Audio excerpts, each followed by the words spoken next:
All right, guys, we are back with another great episode of Basscast Radio. I am Brian, your host, and Hank, the Bass Geek, my co-host right here. Hope you guys are all doing well out there in radio land. Hope you guys have been enjoying the nice weather. Kind of been nice around here. We got a lot of rain, so either way, I mean, same here. It's it's that lull before spring where you don't know what you get. It could start snowing in the morning and raining in the afternoon. I mean, it's 30 degrees in the morning, 60 in the afternoon. I still don't know whether to go outside and warm the car up most mornings or not, or warm the truck up before I have to go to work. Yeah. Actually, I just started. I mean, I usually do it just during the winter time, but I'll continue, I think, until like the middle of March. I mean, especially around here. I mean, it's crazy. I went out. I've already had to drive to work like this a couple times, looking out just the bottom half of the windshield, where I'm, it's frosted over, and I haven't given it enough time. Yeah, if anybody wants to donate to that, I put a heater coil in my car, 4Runner, 2 years ago, maybe 3. I'm sorry, 2. I put a brand new AC unit in. I said, let's do a heater coil while we got it apart. Everything is good. Well, that damn thing has gone bad already. So I do have heat. God. It is working. I don't have any defrost, so that's not working. So it's always an enjoyment this time of the year right now. But hopefully that's going to be one of the projects that would be fixed here in the next month or so. So yeah, 2 years. That's all I got on a heater coil. $300. $280 what's going to cost for the new one. That's parts and the labor, almost $300, and I got 2 years. $100 a year out of this thing. Redonkulous. It is redonkulous. So guys, I hope you guys are doing well out there in radio land. It has been a great week here at the basscast.com, dropping lots of great stories. This podcast, guys, is going up on Monday. It's going to be something different because we just wrapped up Harris Chain, and then before that we had the river, St. John's River. So we did a podcast with John Cruz, which will be our normal day, and then this one, Buddy Gross, will be Monday afternoon. Maybe we start calling Cruz St. John. Yeah, holy cow, that's true. And then we all leave on except for one. We all leave. I keep saying it. He's going to kill me. We all leave Wednesday afternoon. Well, I do leave Wednesday afternoon. So to head to the Bassmaster Classic down on Lake Hartwell in Greenville, South Carolina. So, and you guys know we're going to be dropping a whole lot of podcasts there because that's what I do. And so Hank's going to get the week off. So hopefully after we come back from the Classic, we're going to get 1 day to rest a little bit. And then we're going to be back on it again, and hopefully we'll have the winners or some of the whomever we got. We got an NPFL event that have been already wrapped up, so we're gonna be a week past that. But hopefully have one of maybe get the maybe it might be SoCo. Never know. Yeah, never know. So there's a lot happening, a lot going on, and we're excited to bring some amazing anglers and more than anglers, because we've recorded different podcasts in different parts of this business. So yep. So we're excited about bringing you some more anglers in the next few months. And the season just keeps rolling. By the way, I hope you guys had a chance to head on over. I'm talking out of the side of this microphone here. And head on over to Let's Talk Fantasy Fishing and take a listen to Mr. Bob. What? Nope, that's Patrick Walter. Where's Downey at? Good gosh. There he is. There we go. Mr. Bob Downey. There you go. But I will tell you guys this right now. For Let's Talk Fantasy Fishing, the man that I just held up a little while ago, I ain't gonna say he is probably one of the hottest anglers right now on the Bassmaster Elite field. I mean, he is, you guys heard me, I say Mr. Consistent. Oh, yeah. And I'm not gonna, I'm not gonna tell you who I'm gonna pick yet, but it might end up being this man right here, Mr. Patrick Walters, in group number 1. Because I think consistency leads to trophies. Yes, it does. And I think that mustache is helping out. Yep. But the power in the mustache. The power in you a question. Yes. But I really do think that this could be his year. It's gonna, it's all gonna depend on a lot. But we'll get into that on Let's Talk Fantasy Fishing. You dropped a podcast this week as well. I did drop the podcast. We talked to it is a few weeks back, but we talked to a couple of college kids who broke the single day and tournament 2-day bag and total weight for the Bassmaster Collegiate Series. Pretty good kids. We got their whole, right at the end, we got the whole team in there. Oh, that's awesome, dude. That was pretty neat. We had them all come in the room. So definitely you can go check that out on Outdoor Obsession. Yep. OutdoorObsessionsRadio.com if you guys want to listen to it there. We are up. We're working. We've got brand new podcasts. We're getting geeks up on all the networks. Hopefully, maybe by March, we'll have it all done. And like I said, Let's Talk Fantasy Fishing will be up on the networks. I think all I really have left to do is iTunes, and we'll get geeks up on iTunes as well. Geek, you got to do it. I can't do it for you. Yeah, but I did the rest. I forgot. No, you're good. You're good. So a lot is happening. A lot is going on, and let's dive into tonight's show. Let's not waste any more time. We got Mr. Buddy Gross. You guys don't know Buddy Gross, prior to Geek, has been on the show many, many, many times. We actually did a whole season with Buddy, talked to him, catched up with him. And he's an awesome supporter of the Basscast.com. And as all of you guys know, he took home one of those big blue trophies. It's pretty cool. Like we talked a minute before he came on. It's pretty cool that 2 friends of the Basscast, supporters of the Basscast, have won the first 2 events of the 2022 season. That is really cool. And if this man right here wins the Bassmaster Classic, that would be number 3. We'd be on a roll. I ain't lying. I know they're on lots of other podcasts, and they got lots of other great friends, et cetera, et cetera. But, just for us being this little segment of bass fishing world, to be a part of these anglers' lives, it's like, it's awesome as crap for me. It's like looking up. That's awesome. It's awesome. Back-to-back winners, guys that we have history with. It's pretty neat. All right, guys. We're going to get Buddy Gross on here. Hold on a second. We're going to be right back. All right, guys. Before we get Buddy Gross on, we got to talk about tonight's sponsor here real quick. Third Eye Fishing, one of the hottest new companies in bass fishing today. Since debuting their first product in April of last year, Third Eye has released several innovative baits, including a finesse crawl designed specifically for the Netco rig. A swim bait with a one-of-a-kind sword tail, and many more. All Third Eye baits are custom designed and made right here in the U.S. of A. Check them out on social media, Third Eye Fishing, and www.thirdeyefishing.com. Head on over, make a purchase, and at the end of the purchase, the Basscast.com is going to help you save 15%. Bass, I guess what I do from getting away from the script here. Basscast 15 is what you need to do to enter to save you 15% off your very first purchase. So head on over and check out Third Eye Baits, and you will see the difference. Yeah, we really appreciate them sponsoring the whole month of February. They were grateful enough to do that, help out with some of the expenses right here at Basscast Radio. And they got some great products. Geek got to hang out with them at East Tennessee. I know it seems like it's been a month ago.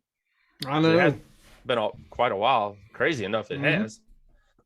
But make sure you guys head on over. He's a young dude. He's awesome. He's smart. They got a heck of a company behind, working with them. I know they're LLC. So, I mean, let's just say he's done all the correct business steps to be where he is today. And this ain't a guy just making stuff out of, I mean, he is making it out of his house, but this is a legit business rocking and rolling. Oh, so, yeah. Yeah, this company is rising quickly. There you go. All right, guys, be right back. Mr. Buddy Gross. All right, guys, we are back with Bassmaster Elite Angler, Mr. Buddy Gross. Brother, welcome back to the show, man.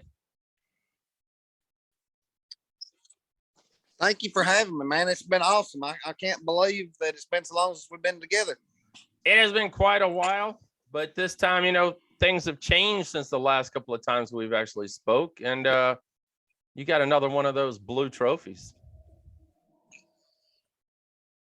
I do. It's sitting right here beside me, man. I sure am proud of it. That is a hard thing to come by. I mean, they're really hard to come by. And in other news, you're going to the Bassmaster Classic this year.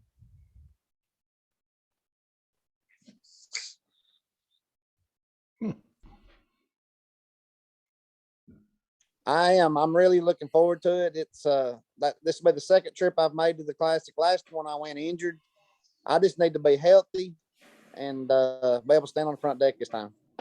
That's true. Yeah, you hurt your foot or something like that, leg, wasn't it? Yeah. Fell off a horse, twisted my ankle the day before I left.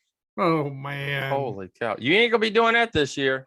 No, I'm not touching the horses. I got people out there doing that. I'm not touching the horses. All right, brother. Well, like I said, it's been a while since we caught up with you. Thanks for being on the show. We really appreciate you and you being a part of the basscast.com for the last few years, Basscast Radio as well. And I want to go back first to your first Bassmaster, Lake Eufaula. I can never say the word correctly. You did 84.8, which you ended up winning it by. It was June the 13th, 2020. Well, less than 2 years later, there's another blue trophy. How did Eufaula? Eufaula played a lot into your style of fishing. And I have been reading. I've been listening to a few podcasts that you've already done, and you like throwing a Carolina rig. I really don't like throwing a Carolina rig. You don't? I'll throw whatever it takes to catch a bass. I'm not gonna lie. There you go. So how did this event set up for you that that for one thing you stayed deep pretty much the whole entire event, but going into practice, did you have an idea that said, hey, I got a chance to win this thing, or no? No way. I had 3 terrible days of practice. I found some on the bed. They were all 2-pounders, 3-pounder if I'm lucky. Went up into the grass. I could catch a random fish. When I say random, like one every hour. I go fish shell beds. I couldn't find nothing. I just was idling off a grass patch, run across one little hard spot, and it had a bunch of dots on it. Looked like TVA fishing. And I said, that looked like bass, but I just left St. John's River, and I think it has everything that swims in the ocean and in the freshwater. Yep. And everything looks like it's a bass. But, I didn't stop and fish it. I went a mile down the river, and something said, you need to go back and check it. You need to go back and check it. I went back and checked it, made 2 casts, caught a 12-inch and a 15-inch, and that's the first time in 3 days I'd caught 2 fish in the same place, and I kind of ran with it.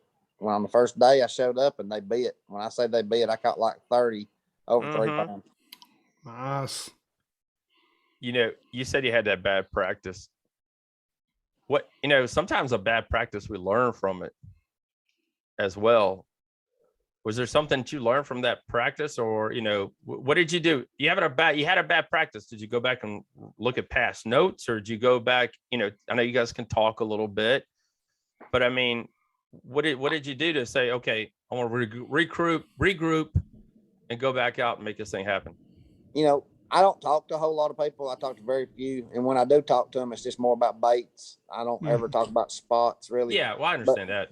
But it, what a bad practice does for me, it slows me down and puts me somewhere I think I can get bit. But history there, I have had some history there. When I qualified for the elites, I had a top 10 there.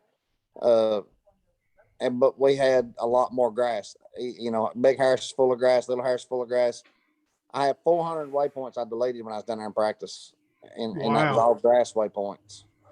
So it had changed drastically. So the fish in Harris just really didn't have a whole lot to go to. They could either go to Kissimmee grass in a creek, what few little bit of grass patches there was, or they had to find somewhere offshore. And I was very blessed to find some offshore. That's pretty cool.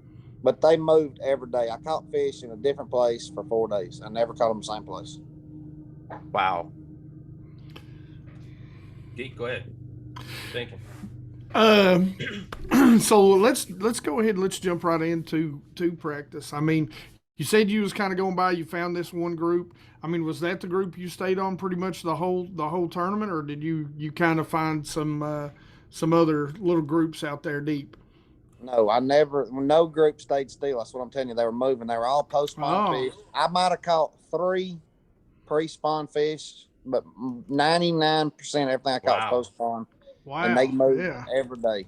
So the first point that I caught them on the first day, I didn't catch another fish there for 3 days, and I fished it every day.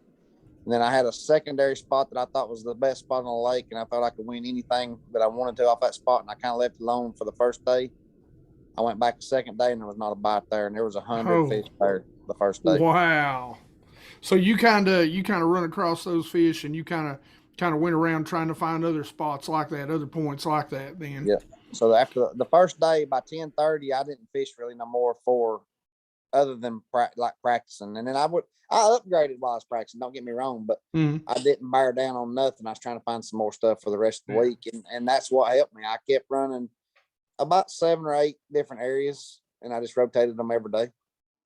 So now, as we always say, deep is relative. So how deep were you fishing when you say you're fishing deep down there? 6 to 12. Okay.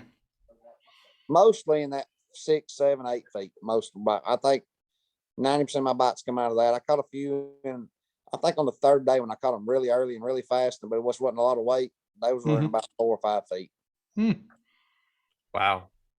So, I mean, I was really diverse. I just kept looking every day, and I found a new school every day. And if you can find a new school every day in a tournament, you've got a good chance to be doing good. Yeah. Yeah, that's pretty freaking awesome. So you were looking for a new school, but what was particular about the areas that you were looking for? Just hard spots. I found some shell beds with some water close to them. And it seemed like it all had to be close to a spawning area. It didn't matter if it was a canal or if it was a pocket or if it was a stretch of bank that I knew some spawners had been on. It just had to have some spawning in the background, and it had to have some, deep water close, not real close, but within a few hundred yards. Now, we only traveled an hour. Well, I didn't travel nowhere, but you guys only traveled an hour and a half up the road. And when it was on the St. Johns River, I know St. Johns River is different body of water. It's a river. But, they were talking about the fish weren't really in that spawning mood already. And just to travel up an hour and a half and they already spawned. Yeah, you went an hour and a half south, though, and there's a lot of weather and climate. That's true. Yeah, that's true. Yeah. That's true. If we'd have done it the opposite, if we went an hour and a half north, it would have been a whole nother game. Wow. So like I said, we all know 22 pounds.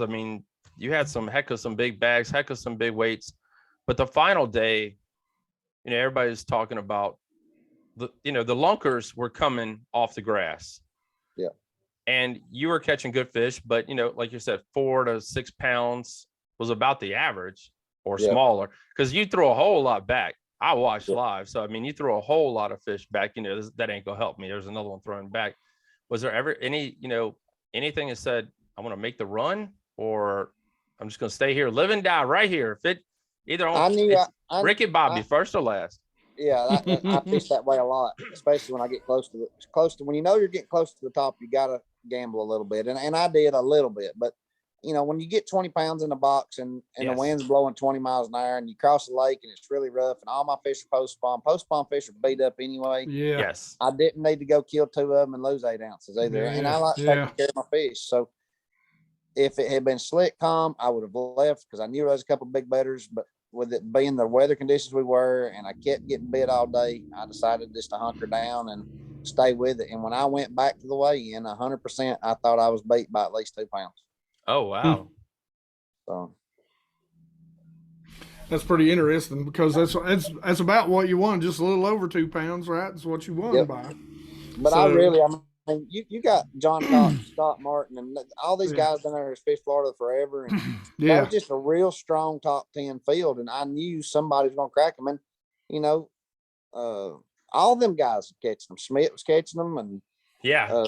I mean, they were just catching the fish. So, I mean, like, I just figured somebody had cracked them. And I knew I had a good bag, but I thought I was 2 pounds light all day long. So yeah, now, 'cause even when you came to the scales the final hour, you know how they always 2 people up on there, and you're like, did I really win? I kind of knew I was close when I got up to the dock and I seen my wife in her eyes. I could just tell that we had done something special and we had a chance. And when you do that, then you start thinking, oh my, I might have won. Then you start thinking about winning, and then you start thinking, Lord, what if I don't now that I'm thinking about it? So I tried not to get in the middle of it.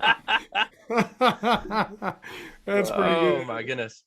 Go ahead. That's Keith. I'd rather think I didn't win than think I got it won and don't win. Man. Yeah.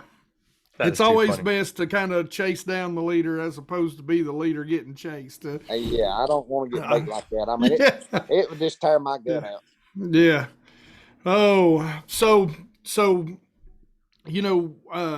day one or even in practice, when you found those fish, did you was it straight to the Carolina rig? Were you running through a couple of different setups? For 3 days, other than 1 or 2 fish during the 3 days, it was all on a lipless crankbait. Mm. I caught a couple of key fish I caught one on the first day, one on the second day, and one on the last day on the Scott Spur tackle swim bait, and they were all over 5. But Wow. everything was lipless crankbait until we got to the 4th day, and then I picked up the Carolina rig because the lipless crankbait just wasn't working. Picked up the Carolina rig, and it didn't take long, and they started biting it almost every cast. Yeah, I was listening to one of your podcasts earlier, and you talked about how, that was one of the things that you got taught at a young age was the Carolina rig and how much you freaking hated it.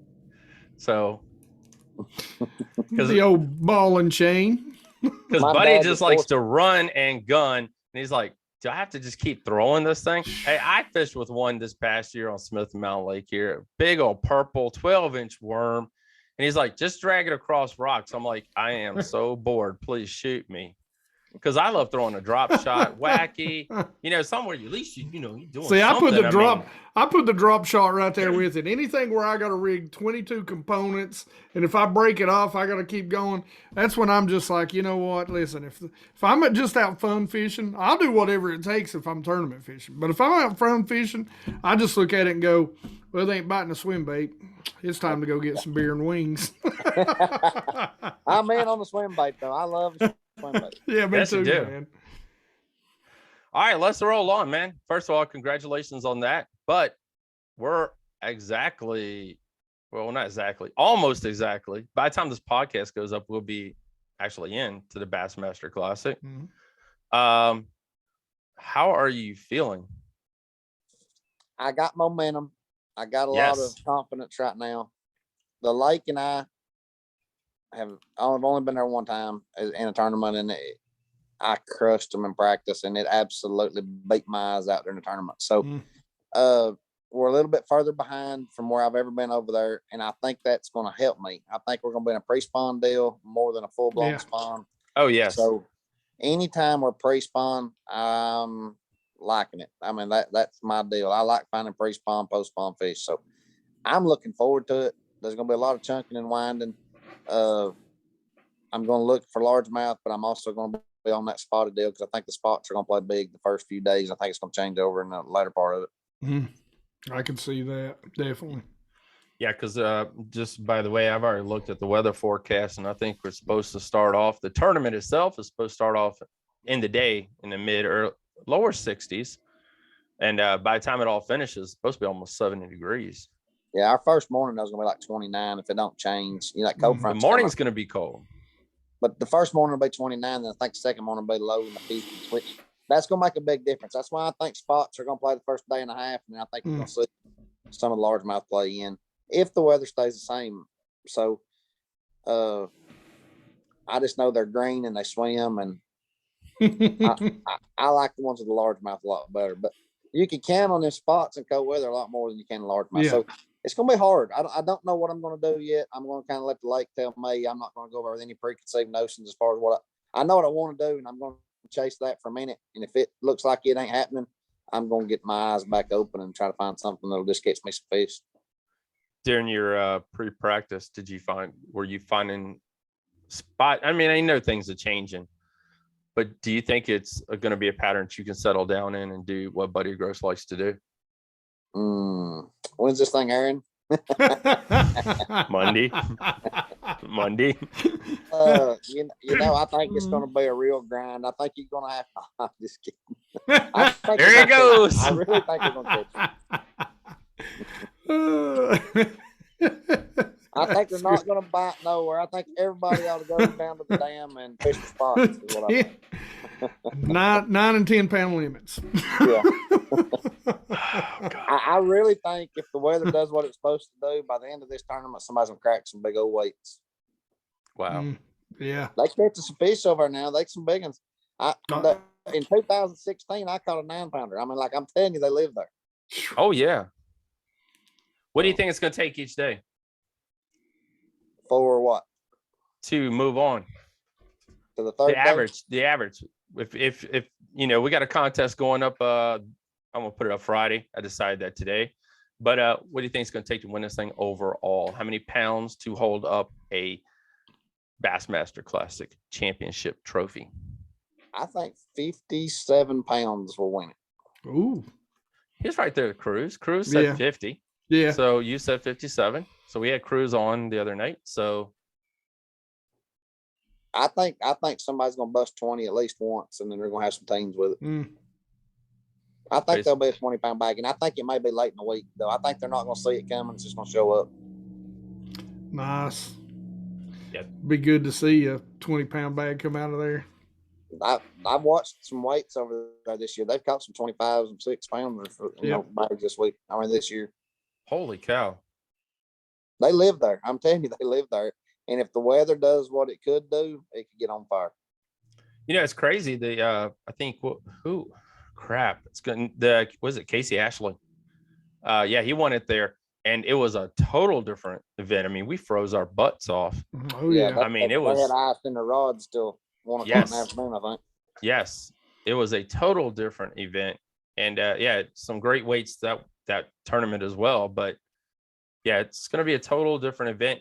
And the crazy thing is, you know, we all know 2023, we're going to Tennessee, going back to Knoxville.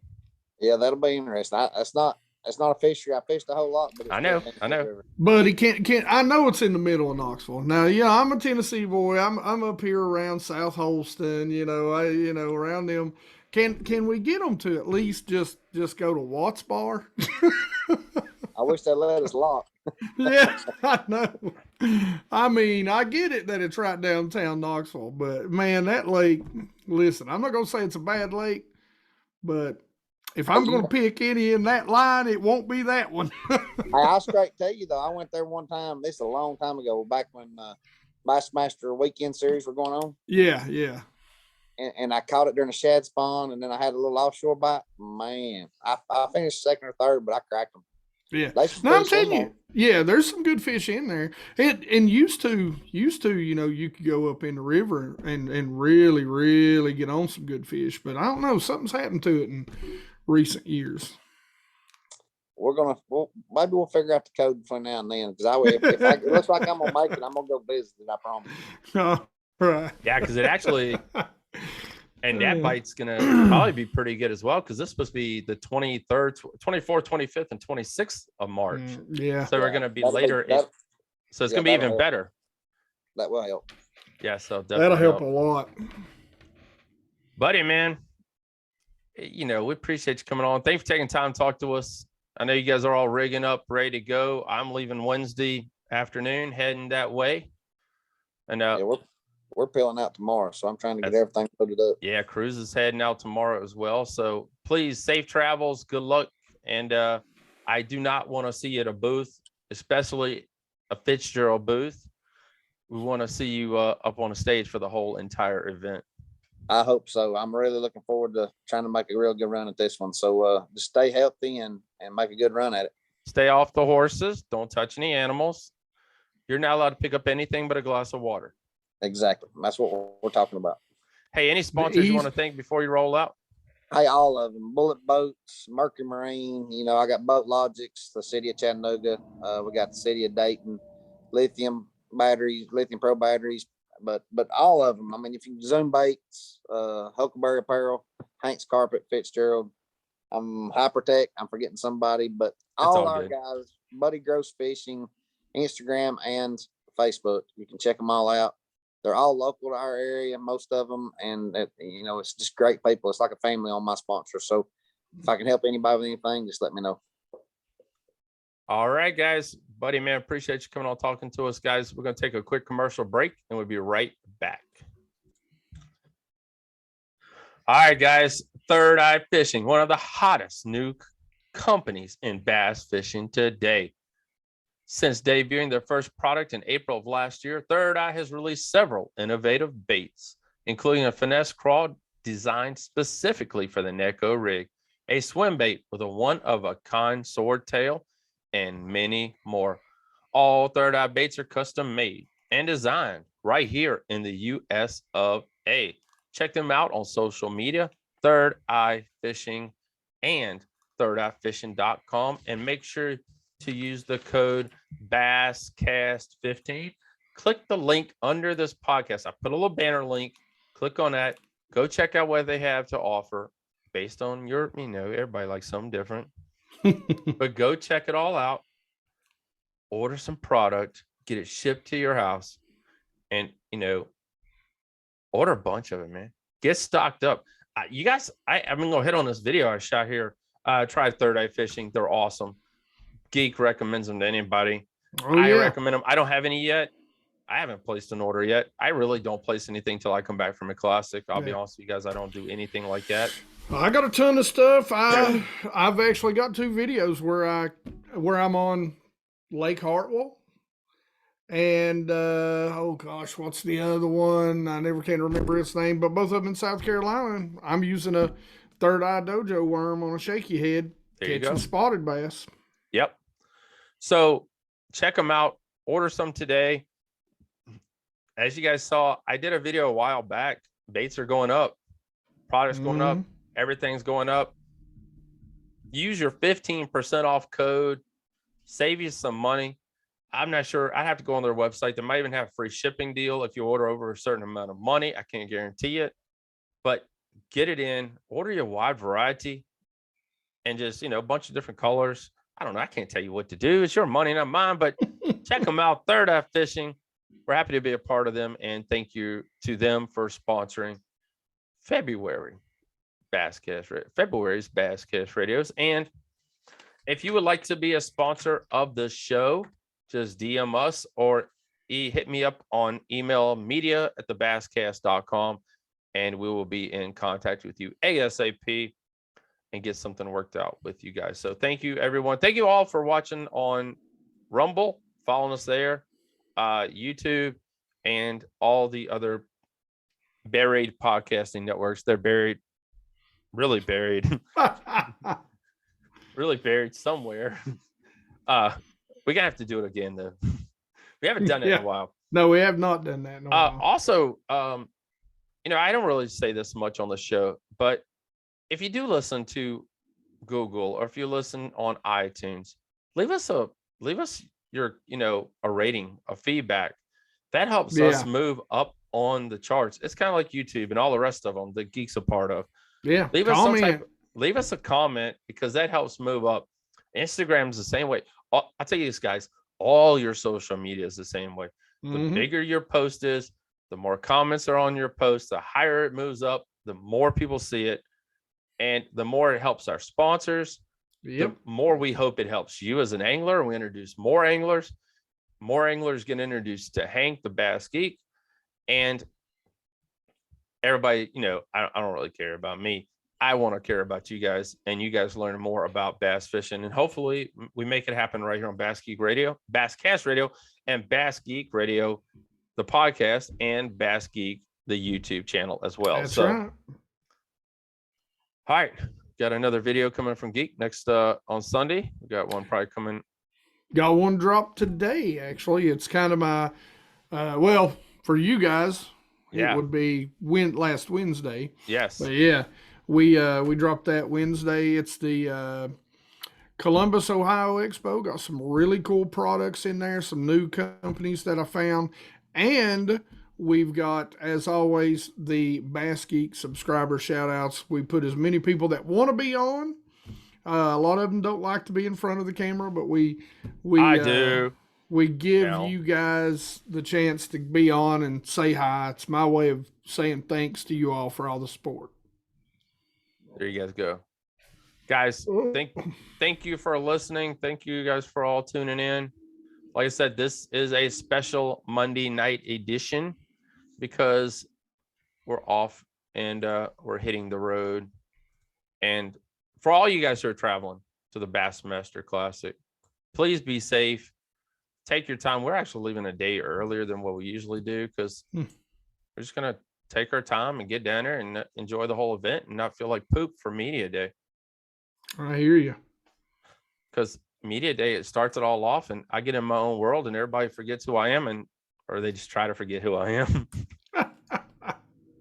I'm like a kid in a candy store. I mean, it really is. I mean, this is the time when I get to meet, say hello. We get to, hammer out things. And, I got a battery sitting here because of spending some time with different people. So I hope to get to as many booths as I possibly can, shake as many hands as I possibly can. If you want to shake hands, fist bump, whatever you guys do. So, but thanks for listening. Like I said, during the Bassmaster Classic, be dropping some podcasts there. And then me and Hank will be back together in 2 weeks. We'll be at it again. We'll be at it again right here with some more great guests. Have a great night, everyone. We'll be talking to you later. Bye.